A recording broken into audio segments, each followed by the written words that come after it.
Here's how to create a new Google account. Open your web browser and go to google.com. Click your profile icon in the top right corner, then select Add Account.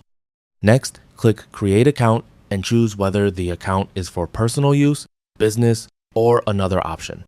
Enter your first and last name, then click Next. On the next screen, enter your date of birth, select your gender, and continue.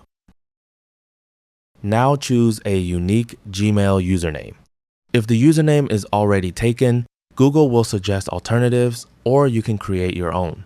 Once you've selected an available username, click Next, create a strong password, confirm it, and continue. Now, get your mobile device and scan the QR code using your camera. Next, complete the verification and add back to your PC.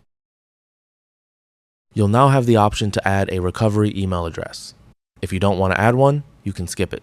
Continue through the setup process, review the account settings, and follow the on-screen prompts, and complete the setup. Your new Google account will be created immediately, and you'll be signed in automatically. That's all for this video. Thanks.